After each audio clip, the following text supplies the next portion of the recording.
Hey, AP World History. Are you guys ready to review? Go ahead and drop your name in the chat. Let me know that you're here.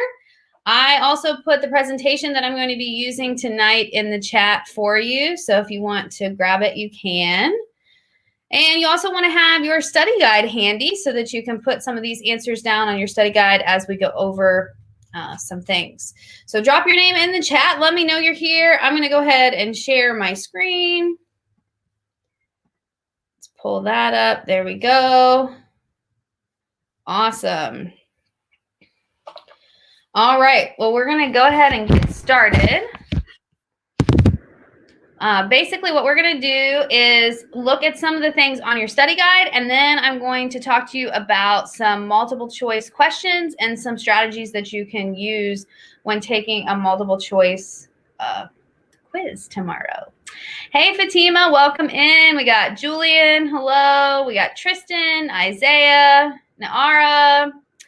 Julian H is here as well. Awesome. Good to see you guys. Welcome in. And we got Cynthia and Javier. Welcome in. Good to see you all. And Xavier and Bella. Awesome. Well, welcome in. Go ahead and open up your study guide and get that ready to go. And we got Glenn. Hey, Glenn. Hey, Alvin. Welcome in. Alvin was killing it on his study guide. I saw him at lunch and he was working on it. So good job, Alvin. And Nesso, hey Nesso, welcome in. Good to see you all. All right, we're going to get started. Just a quick review of the Neolithic Revolution. This is one of your vocab, so make sure that you're getting this down. Neolithic Revolution, causes and effects are super important. All right, so the cause of the Neolithic Revolution is domestication of animals. Remember, I can't talk. Neolithic Revolution is when they domesticate animals and they settle down and they start to farm. Hey, it's Sydney. Sydney's here, and Matilda. Good to see you guys. We're just getting started with Neolithic Revolution. So put down for the cause, domestication of animals. People want more stability, and so they start to farm. This is an Egyptian hieroglyph of the domestication of animals and getting ready to farm. I thought it was kind of interesting. Check this duck out over here. He doesn't look like too healthy. I think he might be getting ready to become a meal. Anyway, effects of the Neolithic Revolution is important as well. So the effects, that's probably going to be like something that you definitely want to remember. Organized agriculture. This is one of the effects. And surplus of food leading to developed urban areas. Surplus of food. So that means they had more than enough food to go around, and now they can develop and make these big urban areas. And remember, we talked about how because they have all this food, not everyone is required to farm anymore. Some can go be freed up to be writers and musicians and all that stuff. Yes, Julian, that poor duck. Hey, Ariel, welcome in. Good to see you. All right, so let's see. For effects, we have organized agriculture, surplus of food leading to developed urban areas. So make sure you have that down. And also the development of specialization of labor. The development of specialization of labor. That's okay, Jared. The school blocks it for some reason, but definitely just use your personal account you can get on. All right, so specialization of labor, that's going to be, like special jobs. So farmers, merchants, people having specialized jobs versus just trying to survive. All right. Next up, we have river valleys. So know the gist of the river valleys. We talked about Mesopotamia and Egypt in relation to your SAQ. So just kind of review that, what you read.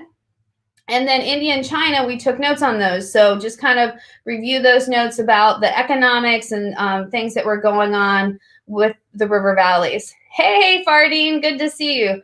Fardeen was one of my students last year. He was always on here on the live. So thanks for stopping by. Hey, Peter, welcome in. Good to see you. All right, so with the river valleys, writing is important. Just keep in mind, hieroglyphics is for Egypt, cuneiform is the Mesopotamian writing. Why did they have languages to begin with? These are the reasons. It kept track of records. This is also in your vocab section of your study guide. It kept track of records. So as they're farming and they're, trading crops and whatnot, they're able to keep records. They also used writing in the tombs. This picture that you see on the screen is hieroglyphic cartouche, it's called.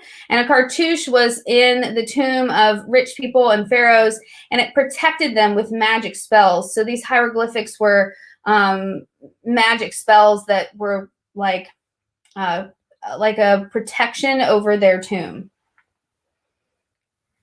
And also keep in mind that writing does not exist before the Neolithic Revolution. The historical thinking is that it didn't exist because people were too busy trying to survive. After the Neolithic Revolution is when we have the specialized labor and we see writing come into existence. So keep that in mind. Hey, Luke, welcome in. Just saw your comment. Good to see you. We're just working on the vocab a little bit. All right, and then we talked about social hierarchy and social stratification. Social hierarchy is your class structure, and social stratification is basically the same thing. It's just a different way to say it. This would be a good illustration of specialized labor. So you have soldiers, you have musicians, servant carrying baggage, things like this. This was in an Egyptian tomb, and it was showing the lower class social types. So whenever you see social hierarchy or social stratification, you know that it means class structure. The study guide is on last Friday on the calendar. That's where you can find it. Okay, so just keep in mind that social hierarchy and social stratification have to do with specialized labor, because specialized labor kind of denotes what section or what social class you're going to be in, depending on the job that you do. We have 32 people on this live. All right, good to see you all. Make sure and give me a thumbs up before you forget, because we've got a lot of people in here. Hey, Coffee Chinchilla. I can't say that word. She was also a student of mine last year. Good to see you. Welcome in. I know you missed these lives. All right, another vocab word we have on that study guide is civil service exams. If you haven't come across that yet, this is what you want to remember for civil service exams. They are used in the older dynasties, but the one that you want to remember predominantly is the Han Dynasty. So civil service exams in the Han Dynasty. And what they were is basically a test to be able to be in a government position. So it's a test that you had to pass in order to get a government position. Hey, Isabel, welcome in. We're just working on the vocab right now. So if you pass this test, then you would have a role in government or bureaucracy. Bureaucracy is a fancy word that you'll see a lot that just means like the administration of government. And if you didn't pass this test, then you didn't have a role in government at all, and you were just, a peasant or someone that would work a little bit lower social class, that is. So the good thing about the civil service exams is that it kind of based whether or not you got a government job on merit versus on, birth. You weren't necessarily born into it. But at the same time, sometimes it wasn't something that you could do if you were really poor, because you had to be educated in order to pass these civil service exams. So it was still something that helped the rich, because you had to be educated. Now, there were examples of times when poor people would be able to be educated and be able to pass the civil service exam. But for the most part, it was the elite that were educated and were able to pass these exams. Well, I know you do. We had a lot of fun. Wait till we play Jeopardy, and you can come in and play and show these kids how to do it. We'll see if you remember any of the answers. All right, our next word on that vocab list is diaspora. Diaspora has a basic meaning of spreading out. So the basic definition is spreading out. We talk about it a lot in conjunction with the Jewish diaspora. And if you did Judaism as your religion for the last couple of days that we've been talking about religion, you would know that Judaism starts right here in Israel. Israel is the promised land, and it was promised to the Jews by God.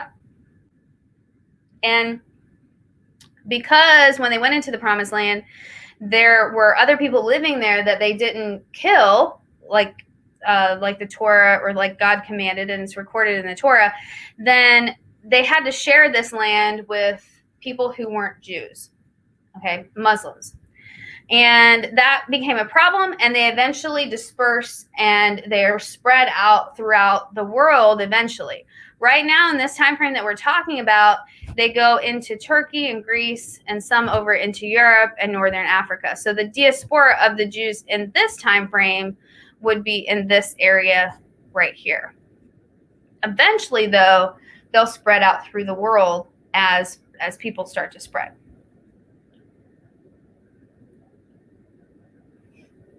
So anytime you see the word diaspora, just know that means spreading out.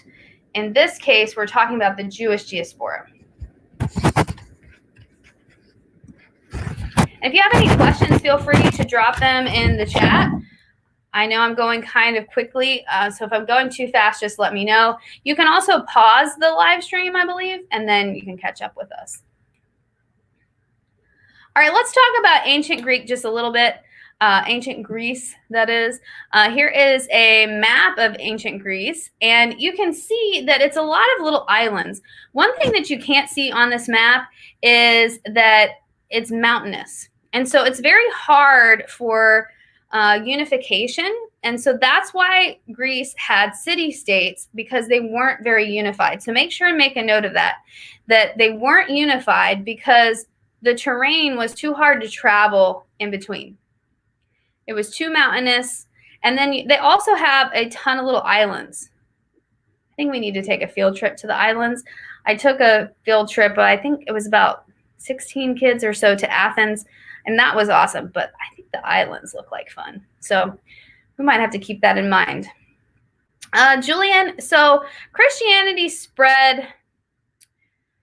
It wouldn't be the same as the diaspora because the Jews weren't, it was known as a diaspora because they left their homeland. So this would be the homeland of the Jews, and the diaspora, the spreading out, was like them being kicked out of their homeland. Whereas Christians didn't really have a homeland that they lost. Christianity would have started in the Roman Empire and kind of spread, and then I'm not exactly sure what, I think Rome would kind of be like the home of Christianity, the homeland, but it's a little bit different because Christians are, I don't really know how to explain the difference, but Christianity is not a diaspora the way that the Jewish diaspora is, and I think it's mostly because the Jews were left their homeland, and diaspora usually means that you're leaving your homeland to go someplace else.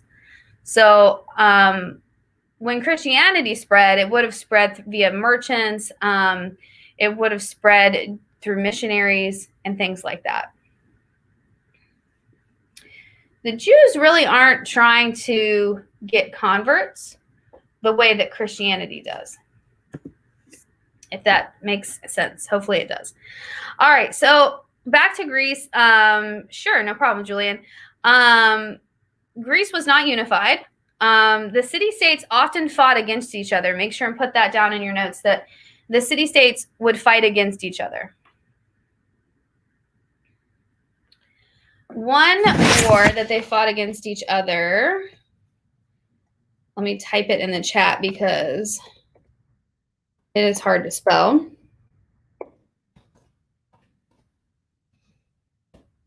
I think I got it spelled right. Okay. Maybe not. Maybe I got too many N's. Yeah, that's what.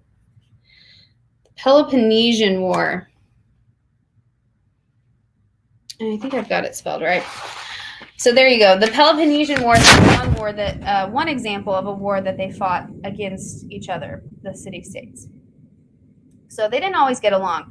Also, if in your reading you ran across Athens and Sparta, Athens and Sparta were two popular, more populated city-states, and Athens was more into learning, and Sparta was more into military.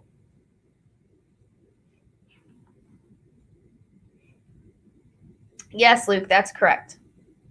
So when we're talking about Peloponnesian War, that's between Athens and Sparta.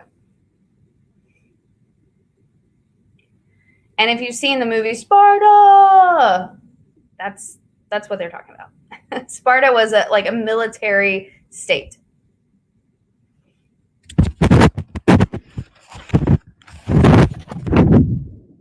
So not only were they not unified, but they didn't always agree on things either. All right. Next, we have Alexander the Great. And I bring him up because he's a great example of syncretic culture. And we talked about that a little bit in class, but we didn't really go into it with a lot of examples. So I wanted to give you some examples. Alexander the Great is actually from Macedonia, right here. And this was during the time that they had taken over Greece, and so they kind of had adopted some of the Greek culture. And Alexander the Great goes on this conquest, and he conquers all of this area that you see here, all the way over to India. In 13 years, he conquers 3,000 miles of territory. 13 years, he conquers 3,000 miles of territory. It's pretty incredible. And as he's going, he starts to kind of pick up on all these little cultures and combines them together. So you want to write down Hellenistic culture. This is how you spell it right here. The definition is it combines Greek, Egyptian, Persian, and Indian cultures together.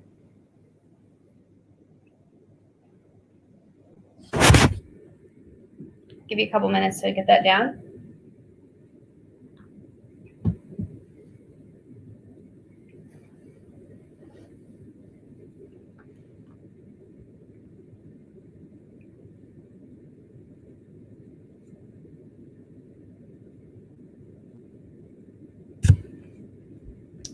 Okay. And so as he is going, the syncretic culture is kind of rising up and taking hold. And it's basically pieces of all of the cultures, those four specifically, as he's going through the countries.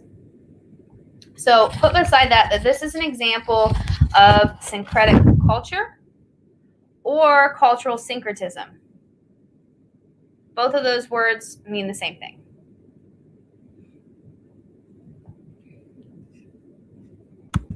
Here's another example of that. This is a coin that is Greek and Buddhist. So it has Greek influence as well as Buddhist influence. And Buddhism was not from Greece. And so this is cultural syncretism, kind of using some of the culture as well as the philosophy of that region. So that's another example. All right, let's talk real quick about Rome. Rome had two different parts. The first part is the Roman Republic. The second part is the Roman Empire. All right, under the Republic, it was a constitutional republic with a Senate. So they had Senate somewhat like what we have today, and that was made up of plebeians and patricians. The plebeians were the lower class. They weren't low class, though. They were more of middle class. And then the patricians were the really elite. And so in the Congress, or in the Senate, in the Senate, they had a little bit of both. This is also where we talked about the 12 tables of law. You saw that on your Roman and Greek homework. So that's something good to know, to write down. And I also put a website in here that talks about the patricians and the plebeians that you can look at later.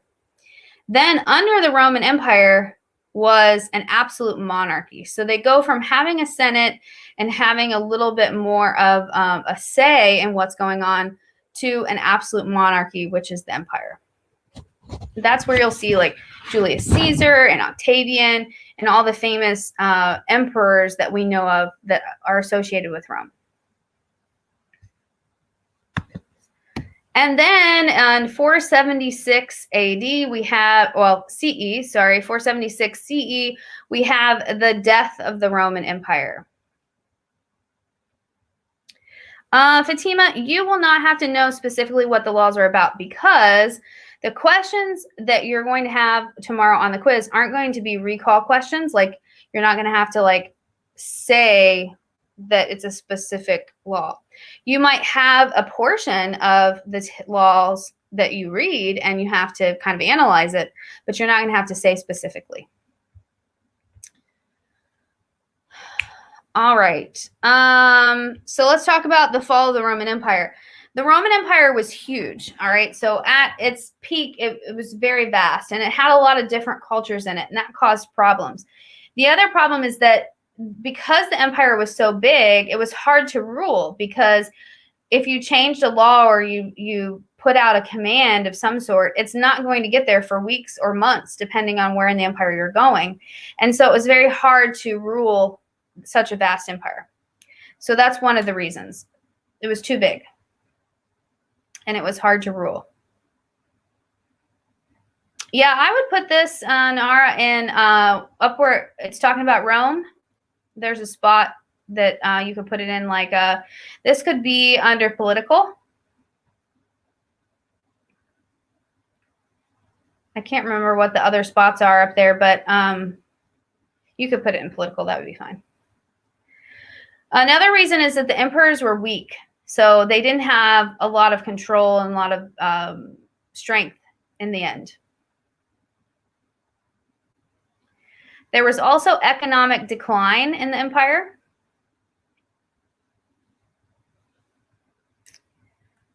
And barbarians from the outside invaded. Barbarians from the outside invaded.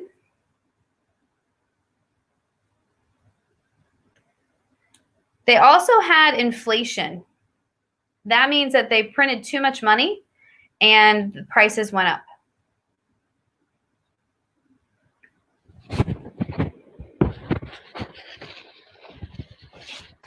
And then the last reason that you can put down is that there were bad harvests and food shortages as a result.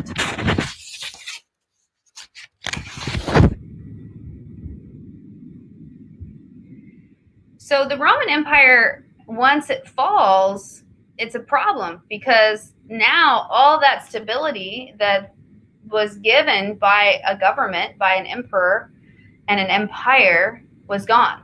And so this spurs us into a different era. Yes, thank you, Javi, for that date. So what happens after the fall of the Roman Empire is the division, basically a split of the Roman Empire. And on this side, the green side, we have the Eastern Empire. This is going to be known as the Byzantine Empire. I'm going to put that down here in the chat so you know how to spell it. Byzantine Empire.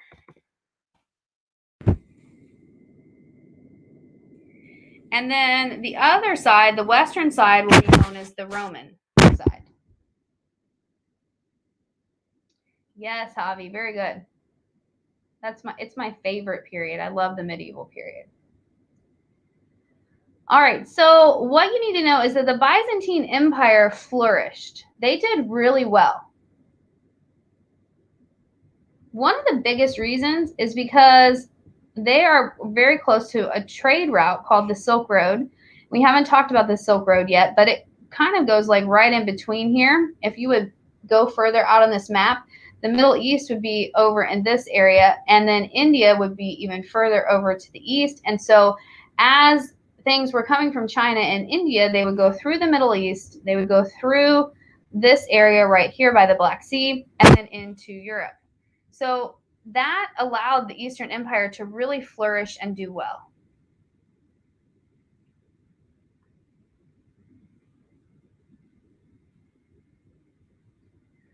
The Byzantine Empire will last until 1453, and that's when it's overthrown by the Turks. So 1453, I'm going to type that in the chat, and it's overthrown by the Turks. We'll talk about that more when we get there.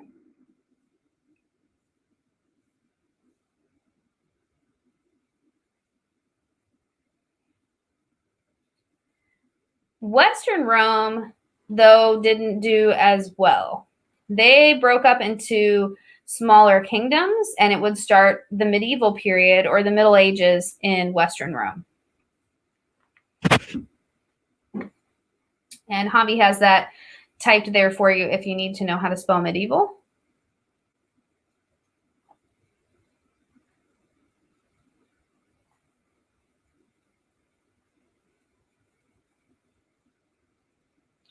Yes, very good. Yeah, the Renaissance period. We'll get to that later too. So with the Middle Ages and Western Rome, they were Roman Catholic.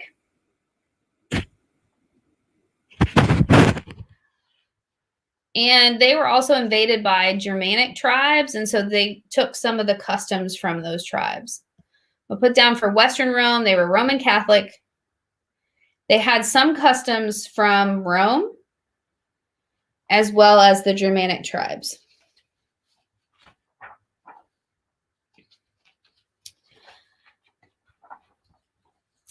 But the thing with Western Rome is that they were in constant warfare because they would get attacked all down the coast by the Vikings and let's see, who else? The Germanic tribes sometimes.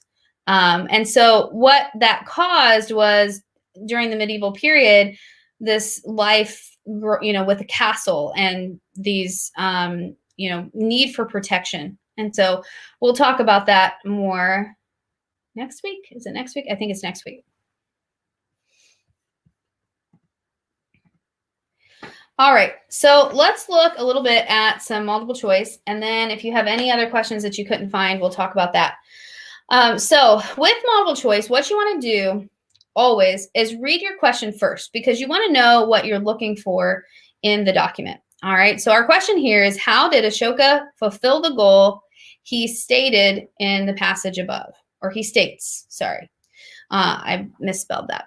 So how did Ashoka fulfill the goal he states in the passage above? So we need to look for the goal that he states in the passage above, and then we need to figure out how he fulfilled that. All right. Hopefully it's going to say that in the passage. Some of this you might have to have some outside information, though, that you've memorized.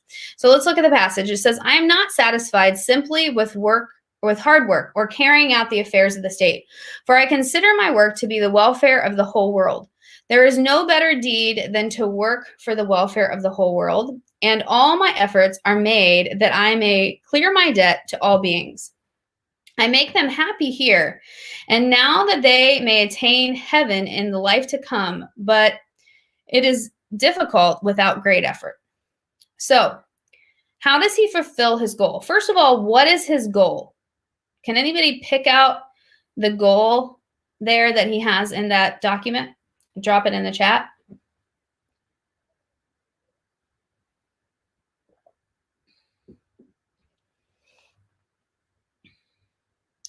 And if you want these questions, they're in the presentation. I dropped it all the way up at the top. Hey, Oswaldo, welcome in. That's another one of last year's students. Aw, I miss you guys. You need to stop by the library. Are you still at Westside? I haven't seen you yet. Luke says to make peace with the world, to bring world peace. Yes, to help people, right? To do good things by the people. And from what we talked about with Ashoka, that was his mentality. Well, now we're reading a document directly from him that is talking about that. So it says, how did Ashoka fulfill the goal he stated in the passage above? Oh, did you graduate? Oh my goodness. I can't remember what year I had you guys. It's so crazy. Okay, so let's look at these answers and see which one you think it is. Drop in the chat when you think you know the answer. A is he conquered other kingdoms and brought them under his rule. B, he sent out envoys to make peace with his neighbors in order to make amends for the wars he waged against them. C, he first had to subdue rebellions in India before he could start to work for the welfare of the rest of the world. D, he encouraged the practice of Hinduism and the caste system to promote peace. Oh, that's awesome. How are you liking it, Oswaldo? Let me know. Luke says B. Does everybody agree with him? What do you guys think? So I would suggest when you're looking at these to try to narrow them down. We know it can't be D, right? Because he was not Hindu. He was Buddhist. And he did not promote the caste system. So we know it can't be D. We know it can't be A because that's not peaceful. So it has to be between B and C. And you're correct. The answer is B. He sent out envoys to make peace with his neighbors in order to make amends for the war. So what you want to do when you're on this test tomorrow is try to narrow down the ones that you absolutely know aren't right, and then go between those. Awesome. That's great, Oswaldo. So cool. Where are you? Are you here in Houston? Let me know. All right. Next one is about Confucianism, which describes the duties of common people in Confucianism. So this one you might be able to do without the document because we've talked about Confucianism a little bit, but let's look at the document. So it says, following the laws of nature, utilizing the earth to the best advantage according to the various qualities of the soil, restricting one's personal desires and enjoyment in order to support one's parents. This is filiality. I can't say that word. Filiality. Sorry. Of the common people. So it is that from the Son of Heaven, the Emperor, to the commoners, if filial piety is not pursued from beginning to end, disasters are to follow. Denton, okay, that's cool. That's awesome. Yes, Jared, the test tomorrow is going to be fully multiple choice. All right, ladies and gentlemen, which one do you think is the duties of the common people? Julian says A, to farm, to take care of their parents, and to respect the emperor. What do you guys think?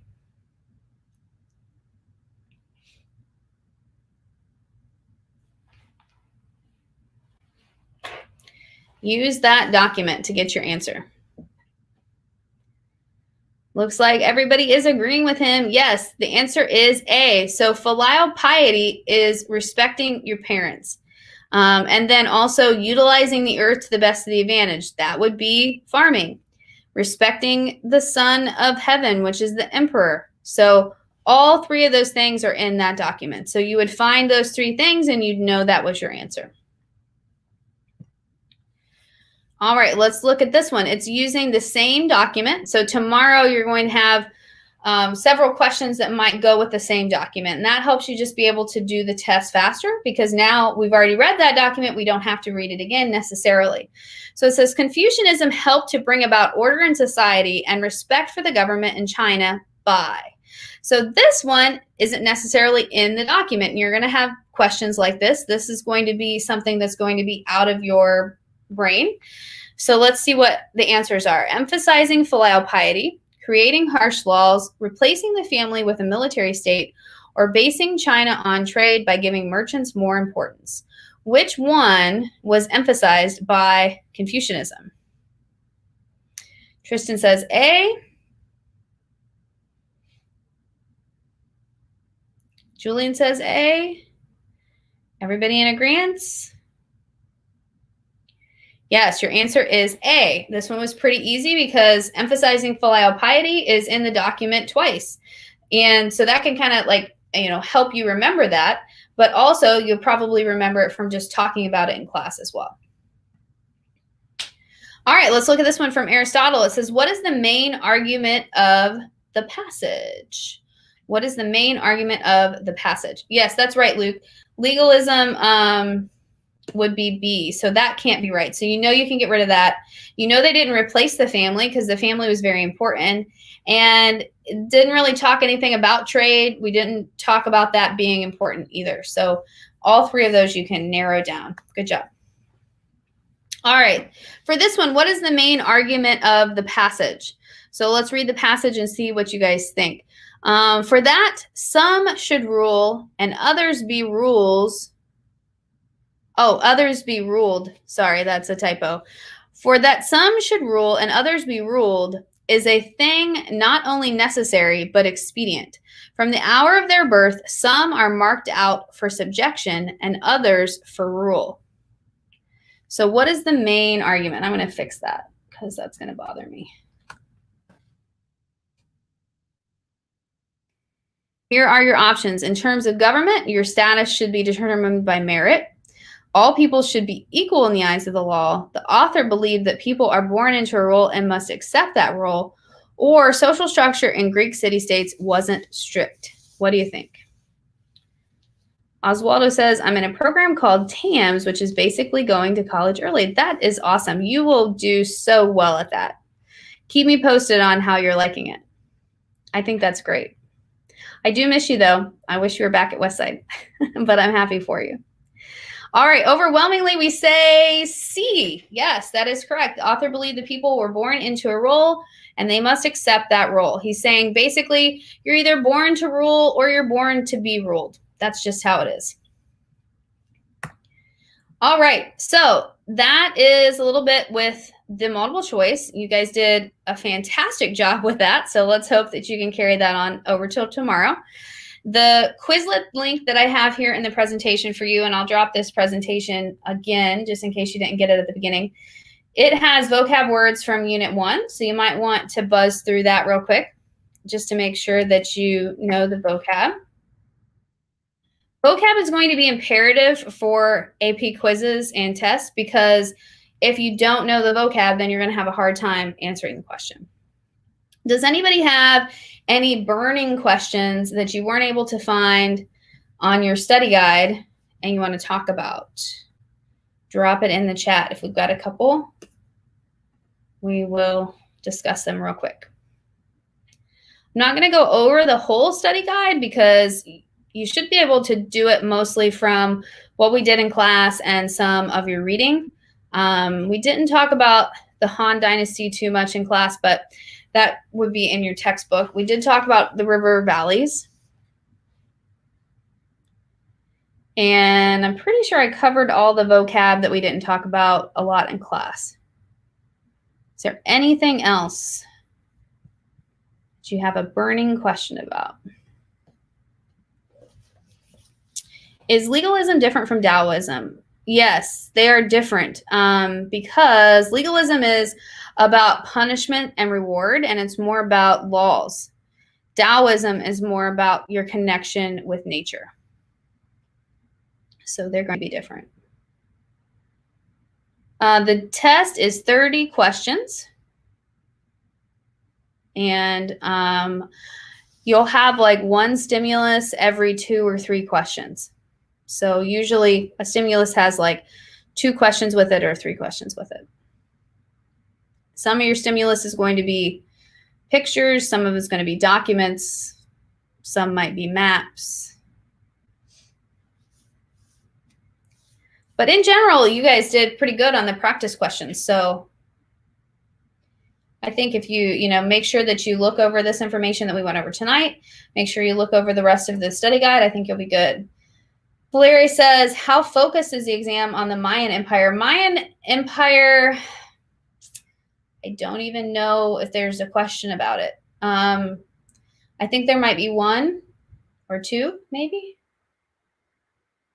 I don't think there's much about the Mayan.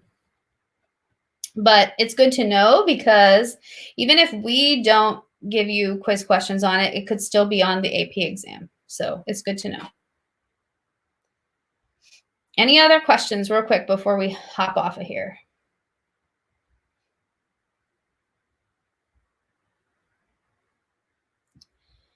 All right, ladies and gentlemen. Well, what I would suggest you do tonight then is to look through your vocab. Make sure you know that. If you want to buzz through that Quizlet real quick and see if there's any words in there that you don't know, that's a good idea to do that as well.